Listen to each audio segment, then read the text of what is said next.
Warga Palestina di Gaza menjalani Ramadan tahun ini dengan suasana yang suram dan mencekam di tengah agresi Israel. Al Jazeera melaporkan pasukan Israel melancarkan ke kota Rafah, Gaza Selatan dan kamp pengungsian Nuseirat. Serangan itu terjadi saat warga Gaza bersiap menjalankan puasa pertama di bulan suci Ramadan. Lebih dari 1,2 juta orang mengungsi di Rafah. Banyak di antara mereka tinggal di bawah tenda berbahan plastik dan menghadapi krisis pangan. Salah satu warga Gaza di Al-Jaza mengatakan Ramadan tahun ini akan menyedihkan karena perang. Kondisi demikian membuat sulit siapa saja yang hidup di sekitar zona pertempuran.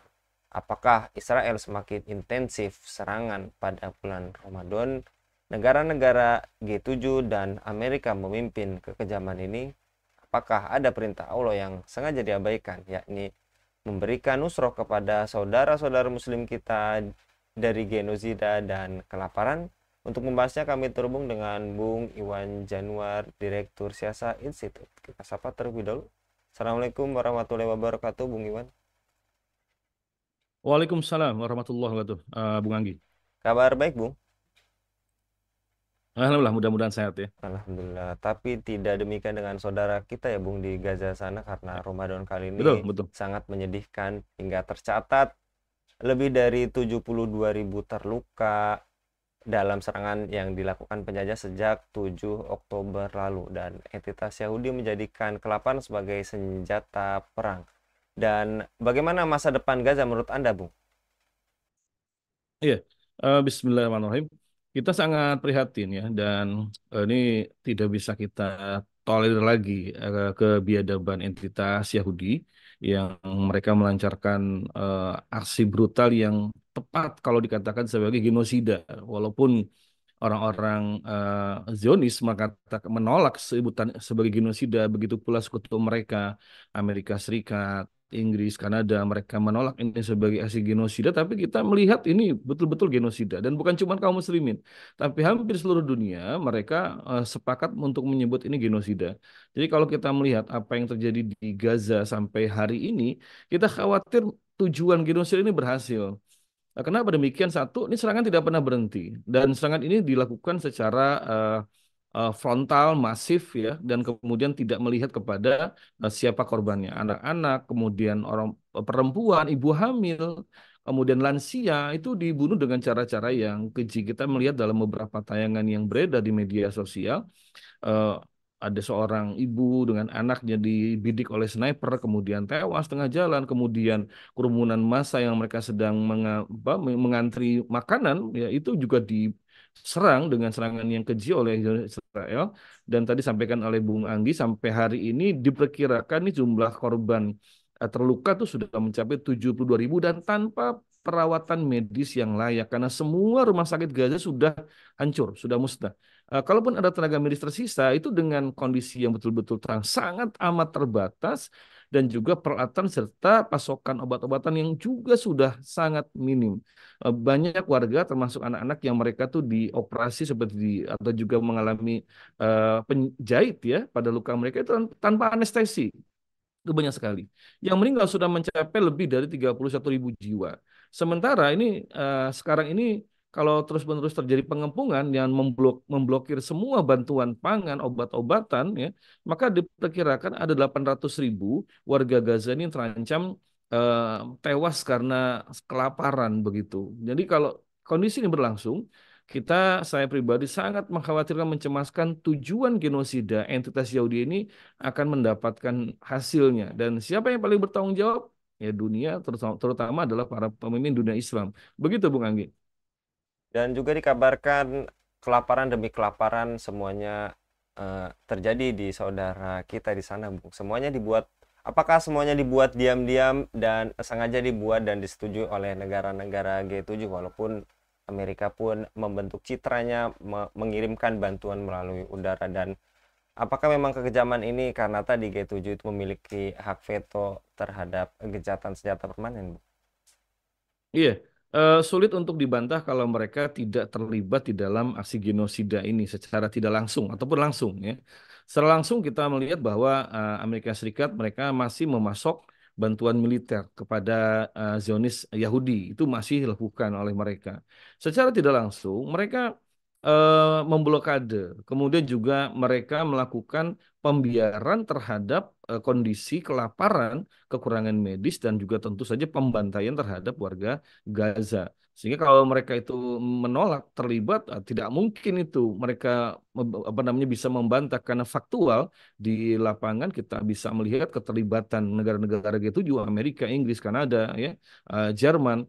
Mereka melakukan pembiaran dan juga mereka tidak memberikan bantuan secara real terhadap apa yang terjadi di Gaza seperti itu. Dan tadi jangan lupa yang disampaikan Bung Anggi bahwa mereka aktif memberikan veto terhadap setiap keputusan yang akan diambil oleh PBB. Dan satu lagi yang terakhir itu adalah bahwa mereka sudah menghentikan bantuan kepada Badan Pengungsi PBB terhadap Gaza dengan alasan bahwa ini diduga akan dimanfaatkan oleh kelompok-kelompok tanda kutip ya teroris Hamas seperti itu. Jadi secara langsung tidak langsung itu terlihat keterlibatan tangan-tangan berdarah mereka, tangan-tangan keji mereka terhadap pembantaian yang ada di Gaza, Bung Anggi.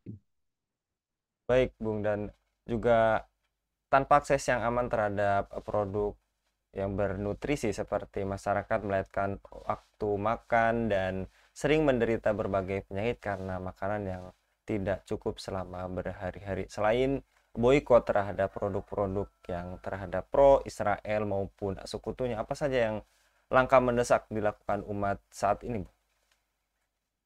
Iya, sebetulnya banyak sekali dan akan jauh lebih efektif bila ini dilakukan oleh para pemimpin dunia Islam khususnya atau terutama para pemimpin dunia Arab ya. Kalau boykot ya, memang sekarang kelihatan ada hasilnya, tapi itu kan hanya menghantam lini bisnis ya yang apa namanya mereka memiliki dukungan terhadap entitas Yahudi seperti beberapa produk yang mereka sekarang sudah merasakan betul dampak dari pemboikotan di tengah-tengah dunia Islam di negeri kaum muslimin seperti itu. Tapi kalau ini dilakukan oleh para pemimpin dunia Islam dengan satu misalnya mereka memutus semua hubungan diplomatik dengan negara Zionis Yahudi. Ini akan memukul betul mereka lewat jalur darat, udara, laut karena pasokan-pasokan pangan, obat-obatan atau senjata untuk negara Yahudi itu sangat mengandalkan jalur darat udara harus melewati sejumlah negeri Muslim, Mesir, Yordania, Turki.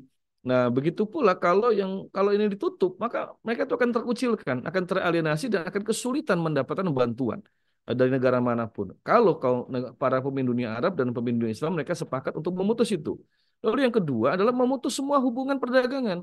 Karena sampai hari ini kita melihat bahwa sejumlah negeri-negeri Muslim seperti Yordania, Turki misalnya ya, atau juga beberapa negara Muslim di Afrika, mereka masih memiliki kerjasama di bidang satu minyak bumi, yang kedua adalah kemudian transportasi untuk minyak bumi ini, yang ketiga air. Dan ini yang apa namanya tidak pantas dilakukan. Kalau memang Erdogan atau Raja Hasan ya dari Yordania itu betul-betul mereka punya betul-betul niat bersih ingin menolong warga Gaza, maka bukan hanya mengirimkan bantuan pangan, apalagi dijatuhkan ke laut begitu ya, yang dimana nggak semua orang bisa mencapai, sudahlah warganya terluka, anak-anak, lansia, di drop ke laut itu gimana bisa mencapainya itu kan? Dan kalau memang betul ini membantu warga Gaza, maka bukan hanya menolong memberikan bantuan pangan atau juga apalagi hanya sekedar retorika ya, tapi menghentikan semua hubungan dagang yang itu akan melumpuhkan entitas Yahudi. Jadi para pemimpin dunia Islam, dunia Arab terutama ya, seperti Yordania atau juga Turki, mereka bertanggung jawab karena setiap tank baja, setiap kemudian kendaraan tempur yang dipakai oleh entitas Yahudi Zionis itu minyaknya berasal dari negeri kaum muslimin dan juga disupport oleh para pemimpin dunia Islam dan dunia Arab.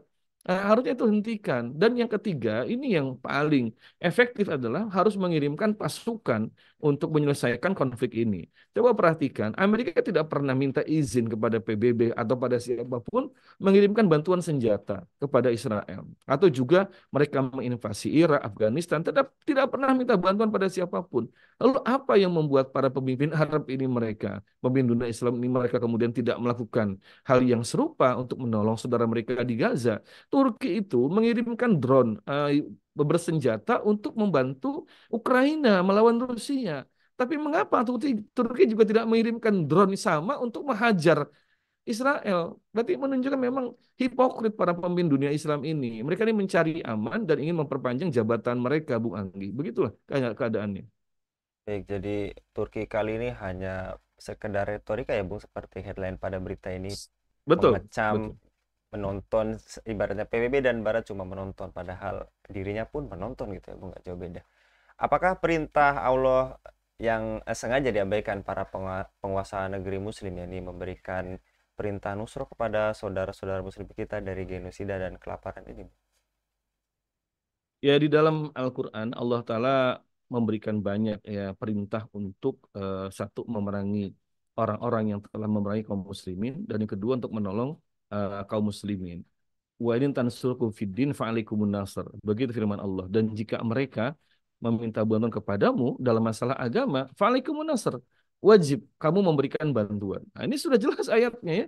Juga di dalam Al-Quran perintah untuk jihad yang sifatnya defensif atau jihad difai itu kan berlaku satu untuk warga yang diserang, yang kedua para ulama sepakat bahwa kewajiban jihad difai mengusir musuh ini juga berlaku untuk kaum muslimin yang ada di sekitar wilayah yang diserang tadi. Sehingga kalau misalkan kaum muslimin di Gaza tidak sanggup dan faktanya memang berat untuk terus melawan gempuran Israel, maka kewajiban itu jatuh di pundak Mesir, Yordania, ya, Libanon, kemudian termasuk Turki untuk kemudian mengusir entitas Yahudi dari tanah Palestina. Ini sudah jelas hukum tentang jihad. Ya, mau difatwakan apa lagi untuk itu? Jadi para pemimpin Arab ini makanya mereka kemudian membungkam mulut para ulama yang menyampaikan tentang kewajiban berjihad dan menolong saudara di Gaza. Bahkan Arab Saudi juga melarang pengibaran bendera Palestina di tanah suci gitu ya, ketika jamaah umrah atau haji mengibarkan bendera itu ditangkap mereka itu. Bahkan ada yang ketahuan berdoa dengan nada keras itu ditangkap juga. Berarti menunjukkan bahwa mereka ini sudah tidak punya hati gitu kan. Iman seperti apa yang mereka punya? Kalau mereka mengabaikan perintah Allah, mengabaikan kewajiban memberikan pertolongan pada saudara Muslim, dan malah bersekutu dengan para pembunuh kaum Muslim. Jadi iman macam apa yang mereka punya kalau begitu, Bung Anggi? Dan melihat fakta demikian, Bung, apakah umat harus melakukan bagian dari peran untuk membebaskan diri dari kezaliman para agen penguasa yang berkolusi dengan entitas kriminal Zionis ini, Bung? Iya, umat harus terutama para para ulama, para pemimpin, para tokoh-tokoh mereka itu harus berdakwah, menyampaikan kepada umat bahwa ini kewajiban ada di pundak kaum muslimin dan terutama di pundak para pemimpin mereka. Dan harus disampaikan kepada umat bahwasanya persoalan krisis di Gaza ini tidak mungkin selesai tanpa mengirimkan pasukan, tanpa dengan operasi militer ke sana itu. Dan itu hanya bisa dilakukan oleh para pemimpin dunia Islam, oleh para pemimpin Arab terutama. Kemudian umat harus disadarkan bahwa negara-negara Barat mereka telah bersekutu untuk membunuh ya warga Gaza, anak-anak, perempuan, ibu hamil dan lansia. Harus disampaikan. Dan juga umat harus disadarkan bahwasanya semua lembaga internasional seperti PBB, seperti juga yang lain-lain, mereka semua ada setali tiga uang. Kalaupun mereka bergerak tidak ada artinya karena akan selalu dijegal oleh negara-negara besar. Nah inilah konteks dakwah yang harus disampaikan. Jadi bukan sekedar membangun kepedulian karena umat sudah sangat peduli, tapi disampaikan solusinya, disampaikan langkah real yang harus dilakukan agar umat ini bergerak dan menuntut pada para penguasa mereka untuk kemudian mengirimkan pasukan militer untuk mengusir entitas Yahudi dari tanah Palestina semuanya secara utuh begitu. Dan jangan sampai kemudian ada malah tokoh Muslim yang menggembosi, yang malah kemudian mengatakan Palestina itu aman, kemudian Palestina itu tidak ada konflik, di Palestina itu korbannya bukan hanya Muslim, sehingga bukan perang agama. Itu mulut-mulut seperti itu harus di silent itu ya, harus dibungkam karena menunjukkan mereka tidak punya empati dan tidak punya kasih sayang terhadap sesama Muslim, bukan? Baik, jazakallah Bung Iwan. Mudah-mudahan Bung Iwan senantiasa dilindungi oleh Allah Subhanahu wa taala dalam setiap aktivitasnya. Demikian pemirsa Hilafah News yang dirahmati Allah. Jangan lupa untuk subscribe, like, dan share sebanyak-banyaknya. Semoga menjadi kebaikan bagi kita semua di dunia dan di akhirat nanti. Saya Anggi Suara diundur diri. Assalamualaikum warahmatullahi wabarakatuh.